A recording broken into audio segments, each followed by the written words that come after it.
In nature, sitting on that bench, in this here and now, I'm inspired and I'm free to recall. Do you dream? Of course you do.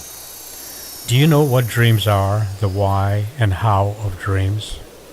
I dream, and I believe that around 3 a.m. every night, just about, I get a visit, maybe many visits, from the spirits. I don't always remember what I dream, but I wake up excited about an idea, a thought, an insight, something. I woke up this morning thinking about prejudice and how normal it is. Normal? Yes, normal. Many years ago, my friend and fellow golfer told me of a town in the Carolinas that judged people by their color compared to a brown paper bag. Such a prejudice had become a tradition, and therefore normal, in this black town. Believe it or not.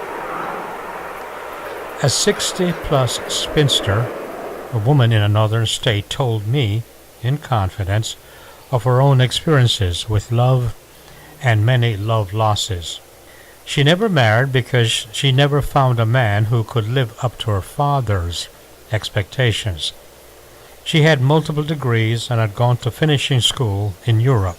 Her father would remind her constantly of the investments he had made in her for her own good and for her own future. Her wall was filled with many sheets of papers extolling her many accomplishments, but between her bed sheets she slept alone. She had become very, very bitter. She had become a well-educated, bitter old woman. The woman spoke with authority. She no longer goes to a church. She went because of the choir director, and when he left, retired I think, she left too. At her age, in her mid-60s, she was no longer interested in hearing the same sermons over and over again. Matthew, Mark, Luke, and John had become boring, the rehashing of the same old tired tales of morality, which nobody followed, of course, and they were no longer appealing. Immigrants come to the United States in search of their fortune, so they say, but they bring along their own prejudices, whether it is their caste system from India or their hatred spawned in their homeland. They embrace these intolerances because they say it is their heritage, it is a part of their tradition. These behaviors are then passed along to their children, and the hate goes on. Some years ago, I was in a grocery store in the mountains of Georgia. The woman behind me, in trying to send a message to me, was telling her friend that the sheriff had found this black man shot 15 times. He wasn't from these here parts, you know.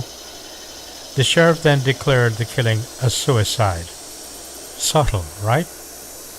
Her message was clear. Law enforcement could do whatever they wanted and get away with it in her neck of the woods. The current climate here would suggest that prejudice is alive and well. It is endorsed by the leaders from the very top, but it is not embraced by everyone. There are many who are now removing themselves from hate. They have ignored their own cultural influences and have chosen instead to make tolerance, justice, and harmony a part of their own lives. Their happiness now depends on the happiness of all people. I thought long and hard as to whether or not I should share these, but in the end, I decided that I cannot be held accountable for the behavior and beliefs of others.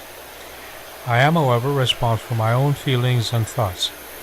I am grateful for the exposure that I have experienced into the world of others because it helps me to deal with my own prejudices. As for you, two things.